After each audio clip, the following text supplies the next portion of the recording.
The Space God Memoirs.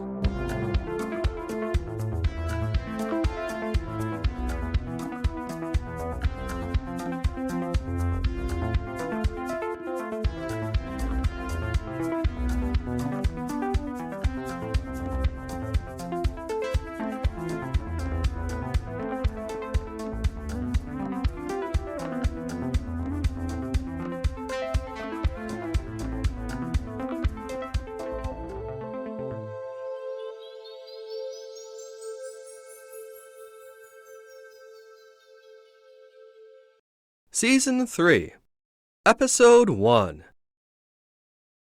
Who am I? As the atra flowed through me, identity washed away. The metaphysical particle opened up floodgates of energy. It surged through me, lighting up each cell of my body, spinning and twisting.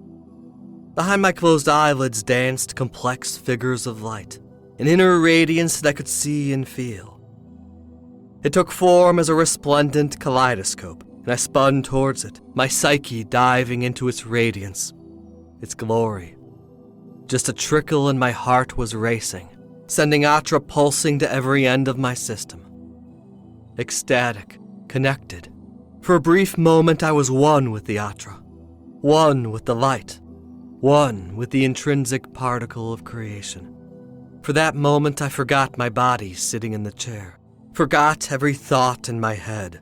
Forgot who I was even supposed to be. I was the stillness of being, waves of pleasure surging through me. I was glorified, empowered, and as I took a deep, heaving breath, all my cares melted away. This was the atra, life, vitality, creation. All thoughts ceased as I sat in its caressing embrace. Mere seconds later, the feeling began to leak away. Steadied, normalized. A tingle remained beneath my skin, in my lungs. The ordinary flow of existence resumed, disappointing compared to the glory of the atra. Once again, I was me, Keph.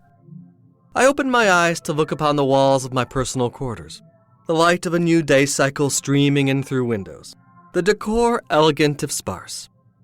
I sat in my control chair, hands pressed hard into the indentations of the armrests. The remainder of the atra fled from my system, pulled by unseen programs into the etheric networks. An automated voice chimed in my head. Daily atra allotment completed. 10% retained for personal use.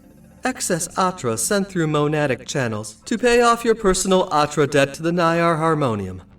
A little box appeared on the left side of my vision, glowing with neon green lettering. Initiate Keph, Rank 1 Naiar. Remaining atra-debt, 5,673 units. Estimated time to pay off at current rate, 53 years. I groaned. What a scraggin' load of dugga crap that was. An atra-debt. I stood up from the chair, sweat coating my body. Instantly, it was vaporized and absorbed by the invisible nanite cloud in the room. The atra was flowing freely through my body, shaking off any remaining lethargy in my system. No need for stimulants of any sort among the Naiar, or bathing. Already dressed in my all-purpose black jumpsuit, I stepped out of the door of my quarters and onto the balcony. There I gazed out over the whitewashed towers of the city, aglow in pale light. My elbows rested against the cool stone railing, my nostrils taking in the perfectly regulated breeze of air that carried a subtle floral aroma. Though there were no flowers in this place, not real ones at least.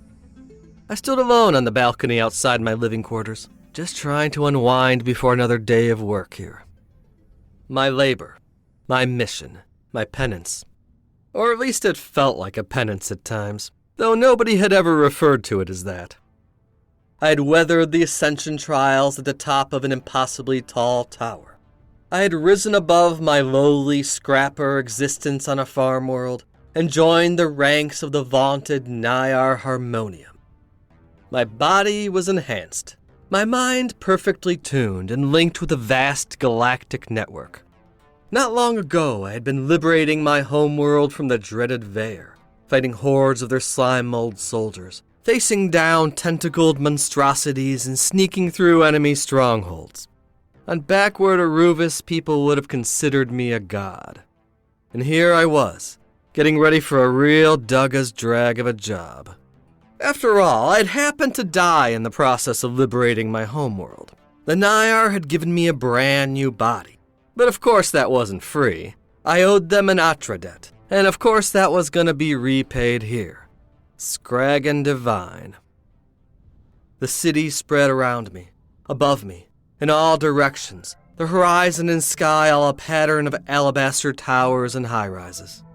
I gazed directly into the muted yellow sun in the center of it all, directly overhead. Its light shone in my eyes but did not blind. That's how it was designed, after all. Intended to emulate day-night cycles on this hollowed-out little planetoid. It wasn't a real star, just a simulation made out of holograms and photon emitters, powered by a small trickle of the atra constantly running through this facility. The sun was muted. This all felt muted. This whole place. The immaculate planetoid known as Hun'dexal, 2,000 light-years from galactic center. Referred to as a cosmic conduit by the Naiar of the Harmonium, but I'd describe it more as a processing plant. A place designed to take on the atra of thousands of planets and distribute it all across Naiar territory.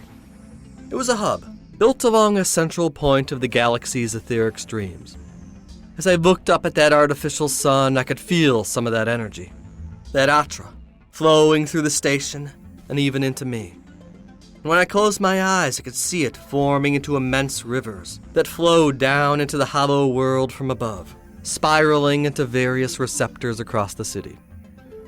The atra, the innate metaphysical particle behind all of reality, generated from the thoughts, emotions, and beliefs of thousands of worlds, capable of powering energy grids, starships, and transforming people into something greater. It was the most valuable thing in this universe, far as I knew. Something people fought wars over, enslaved entire planets over. The atra was life. It was energy, the key to an exalted existence.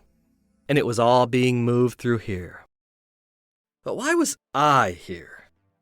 As I gazed out over the city that covered the innards of a dead world, lit by the light of a pretend morning, I wondered why I was in this bureaucratic paradise and not off rebuilding my homeworld. I was nobody. At least that's what it felt like. Another day fulfilling my duties, as if days really meant anything in a place like this, with no day or night. Nah, scrag that. I shut it down with a thought. The Naiar meditations allowing all the attached emotions to sink back down into my subconscious. No time for all that right now. I had a job to do. I looked away from the sun and reached for a coin-sized object attached to my jumpsuit's belt. With a click, I removed it, threw it down on the ground, and watched as it expanded out to a 2-foot diameter metallic disc. A hover disc, to be precise. Another convenient nanotech-infused Naiar gadget. I stepped on. There was a brief heaviness as my body anchored to the disc's gravitational field. Then, with a thought, I was rising above the building and flying off to work. A gentle pattern of chimes rang in the background, an unobtrusive musical tone that seemed to come from everywhere and nowhere. The constant melody of this place, engineered to calm, to focus, to inundate the planetoid's inhabitants in the Naiar ways, to pattern them into a single harmonious functioning unit. And I guess I was playing my part in that unit, though the thought didn't exactly fill me with joy. Nobody looked my way as I coasted silently, the chime-like melody ever present. They didn't see me, or rather they didn't notice me. I weaved my way between groups of people, some real and some holographic. The Naiar all busy with their habitual tasks, the holograms oblivious as holograms are. This was on purpose, of course. It was my mission, to not be noticed, to seem like just another cog in the Naiar atra-producing machine. In one corner of my mind, there was always that subtle thought of smallness running, psychically activating my stealth mind and telling the universe to ignore me. I had used it to turn invisible before, but now I was utilizing my innate talent in a subtler way, keeping my thoughts small and my presence dimmed, only activating the stealth mentally. Yeah, my innate stealth abilities. That's why I was here. I was good at staying unseen, hidden, unnoticed. It had served me on Aruvis, my homeworld, and against the Vayer occupiers who had taken it over. It was a rare talent, and it was mine. And now it was serving the Naiar. The perfect way to pay back that annoying atra-debt I owed my exalted allies. My role here was twofold. My surface mission was simple. Work here until I paid off my atra-debt, while learning the Naiar ways. By day I labored in the receiving plant as a basic tech. The insultingly dull task of using my mind to constantly direct the atra coming into the station, along with dozens of other recruits. But that was a nothing job, a cover. What they really wanted me to do was watch people, to periodically observe what I supposed were randomly assigned targets, given to me each morning by a mental message from Agent Tabalnak, my boss here. In the months I had labored here, it had been tedious as all scrag. A routine of meticulous, steady, unseen observation. They never told me why I was watching any of these people or places, just that I was supposed to observe, watch for any suspicious activity, and keep to my stealth mind. Everything I saw was recorded by my monad-linked brain and sent to my superiors. I figured I was probably some kind of advanced snitch, making sure all the Naiar behaved themselves. I descended the disk to street level. My first stop of the day cycle, a park located where 4 seamless white roadways intersected. At its direct center, a circular fountain pulsed water continuously, creating a gurgling noise that harmonized perfectly with Hun'dexal's unceasing chimes. Around it, garden patches held arrangements of blue-leafed trees and bushes, intermixed with yellow flowers of several varieties. All holographic, of course. A matching sweet aroma created by an energy field directly stimulating the senses. This was one of my watching places, a common locale for the different inhabitants of the station to meet up or just pass through. Naiar would come here to relax, to unwind from their daily tasks, or to have a little chat.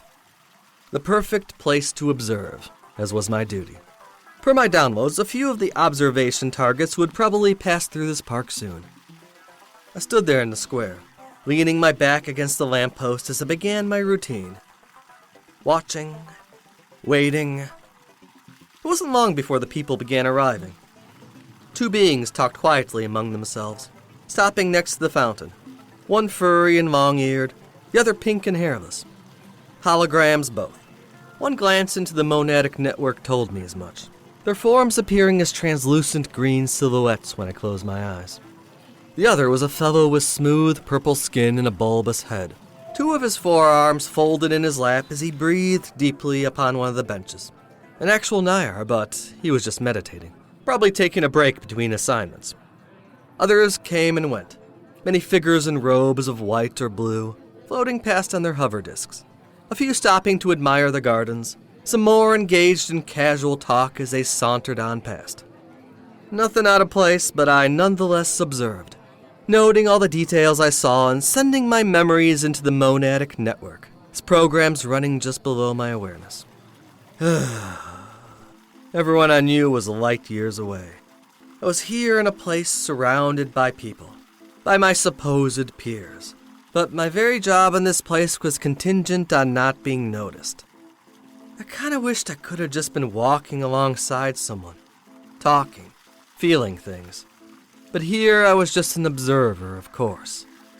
Even Rayleigh and Burge were absent from my psyche, their discorporate spirits inhabiting the local bardo, a kind of in-between realm where Naiar not currently in bodies stayed. I'd been told that their presence in my mind might interfere with stealth or trip up telepathic sensors. My thoughts briefly lingered on Zirathra, who was still directing the transition of Aruvis, the one who had led me into this awakened life, my teacher. And maybe something more. My memories drifted to a kiss in the heat of the moment, to the soft feel of her lips on mine. No, I pushed those memories away, dissolving them into a Naiar pattern. Enough emotions in my stealth mind would fall away. I returned my attention to the park. Per the itinerary in my head, one of my observation targets would arrive within 5 minutes. There was a blip in my psyche. a monadic message popping up. You are needed in the receiving plant. There has been an incident. Agent Tabalnok's deep voice rang in my mind, laced with urgency. My gut groaned, a churning within. Felt as though something had shifted. The sleepy tedium of a moment's past now dissolved. Well, no reason to remain here. I climbed back onto my hover disk and ascended into the air. In under a minute, I was at the receiving plant. The facility was an oblong building, the size of a stadium, made of varnished silver and topped with a trio of bulbous domes. Landing and miniaturizing my hover disk, I began to file inside behind a line of blue-robed technicians. I let my stealth mind fall away. No need for it here. "Greetings, Initiate Keph," stated the computer mind of the facility as I stepped through the entry arch and into a seamless white hallway. "You are expected for a meeting at Receiver Station G52. I could feel the system scanning me, but that was business as usual. This was one of my regular stops here in Hun'dexal, where I did all the busy work that wasn't observing people. I noticed Naiar stationed near the entry. The hulking, silver-armored figures stood perfectly still, pole arms at the ready, their feline-headed helmets betraying no emotions. It wasn't unusual seeing Naiar and Hun'dexal, of course. They weren't usually stationed here. Probably connected to the incident. The Metal Guardians didn't say a word to me as I passed, but the Naiar were usually silent anyway, communicating mostly with mind computers. A short jaunt down the main hall took me into the central chamber, before a great spinning device, crafted of green-blue metal. It was wheels within wheels, filling nearly half the circumference of the 100-yard chamber. I watched as each wheel silently turned, one within the other, all orbiting together, spinning slowly, carried by the currents of atra that wove in symmetrical patterns through the air. Each spoke on each wheel glowed with a differently colored radiance, every node etherically linked to an entire planet. This was the center of the receiving plant, where the atric energies of thousands of civilizations were collected and directed. I could feel it tingling upon my skin, a pressure building in my forehead as I adjusted to the heightened atra levels. I strolled along the perimeter of the room, where stations were placed at evenly spaced points along the floor. Each of those stations consisted of a large quartz pyramid suspended in the air, with 5 blue-robed technicians sitting cross-legged around it, eyes closed, concentrating. The atra was a product of consciousness, a living thing in a way, and thus it was impossible to process it with machines alone.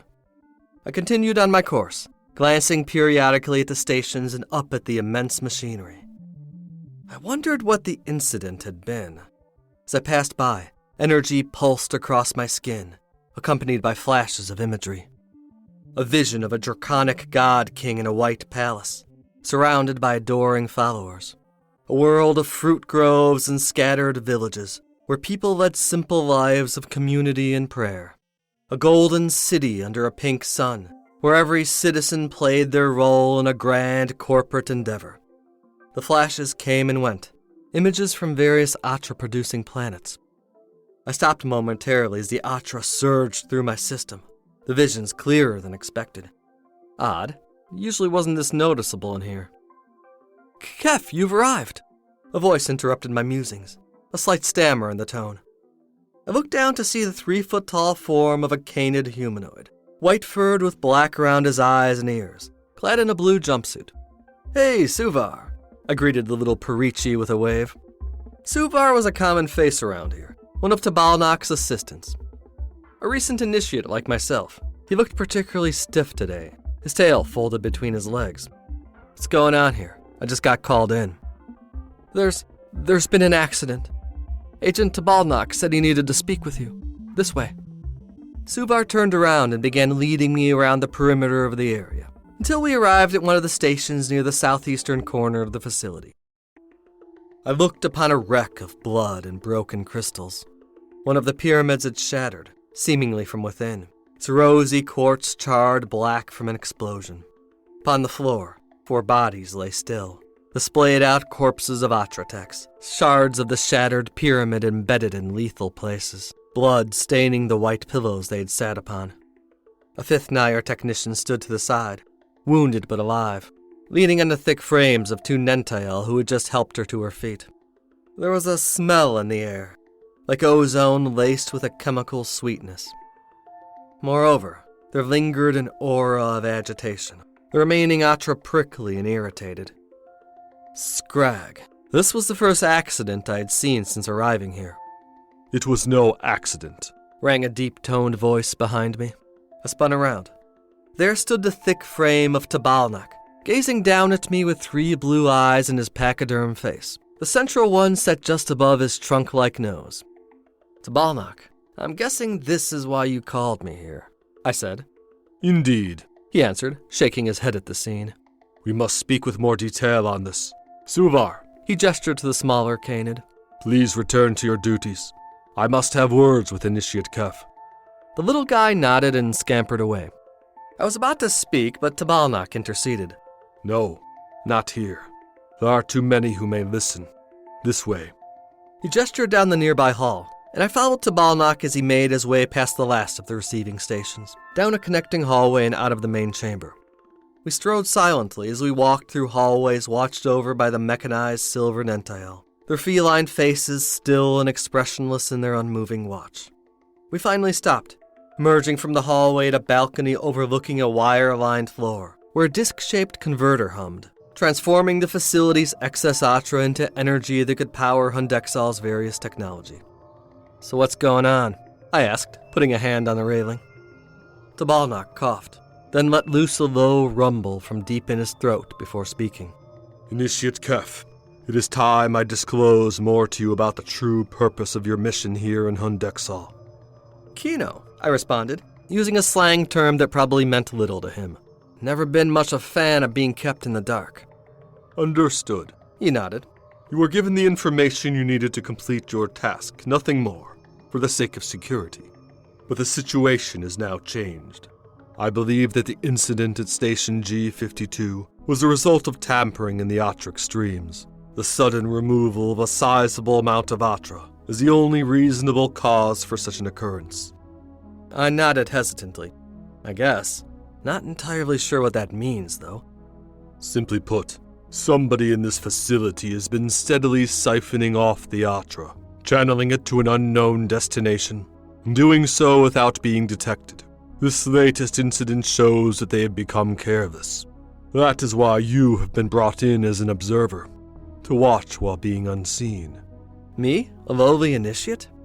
No, you, Keph, one of the sole stealth minds in the entire sector, who my friend Zirathra places her trust in. Your actions at Aruvis showed that you are capable of infiltration at an advanced level, and the results prove your trustworthiness. And here I was thinking I was just some Dugga master paying back his atra-debt. I grinned and winked. He shook his thick head, causing his trunk to wiggle. Mere formality.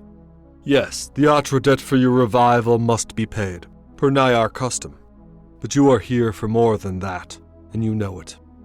I shrugged. Yeah, I guess that makes sense. Still, I've seen all of Jack Scrag. All this time you've just had me observing people, recording everything I see in the planetoid, keeping to my stealth. I come in here, pretend to do a bit of work, go back out and do some people watching.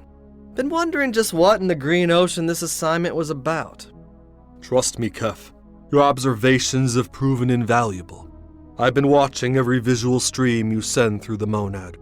Through your records, I've been able to piece together disparate data, pointing to a pattern here in Hun'dexal, and towards a set of potential culprits. They know we're onto them. This latest incident with the receiver station shows their desperation, their growing sloppiness. How's this been playing out so far? 2 standard years ago, we began to record subtle discrepancies between the Atra coming into and out of the Hun'dexal facility. At first, it seemed an innocuous amount, perhaps the result of malfunctioning systems. Yet as time went on, the Archon Lumavari began to notice these fluctuations, a steady amount of Atra regularly being funneled away from our facility. So why does this matter? Some poor Yug is probably just sneaking out more than their fair share of Atra. A crime, sure, but I'm not sure why it's such a big deal that Z would have sent me here of all places. I had the same reservations myself at first. My job here is to monitor these systems, to oversee some particularly sensitive atra streams and ensure they get to where they need to go. The amounts of atra missing seemed trivial at first, minuscule units lost from a variety of systems, all over time. But added up, they've taken hundreds of worlds worth of atra. We do not know where it goes, but it's enough to power fleets of starships, to build an army, or... Tabalnak looked away from me, turning to the converter in the pit below, which had begun to whir with an increased pitch. His eyes scanned the immediate area, as if watching for something.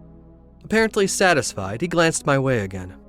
There has been an entropy building here, I feel, as if our connection to this facility and all of its technology grows steadily weaker.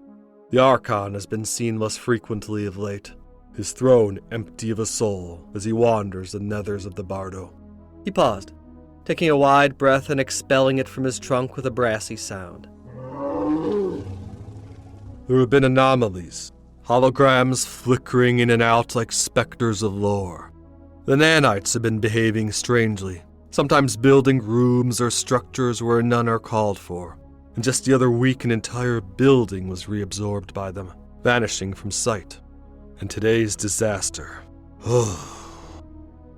We think the Vair are behind this? That is uncertain.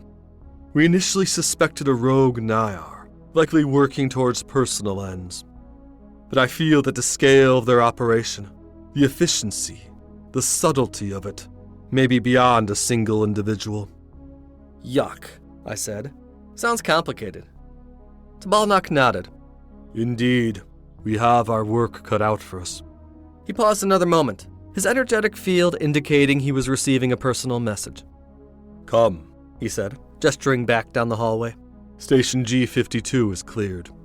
We arrived back at the station, all the personnel now absent from the area.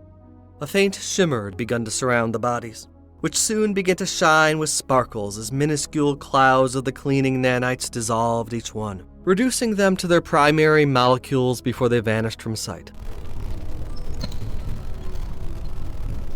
Standard procedure. The spots of their discorporation will be marked in the monad if we need to investigate this site more. Tabalnak looked up for a moment, scanning his mental file system. Records indicate that all 4 discorporated technicians have linked with their bodies in the cloning chambers, and will be revived shortly. So what's the plan? I asked, looking up at his trunked face. We have leads now. We have a list of technicians and other operatives who could have accessed this terminal. We find them, observe them, and from that we may just discover our culprit. I nodded. My mind was already racing with the possibilities of conspiracies, plots, and skullduggery. Whatever the truth was here was a refreshing change.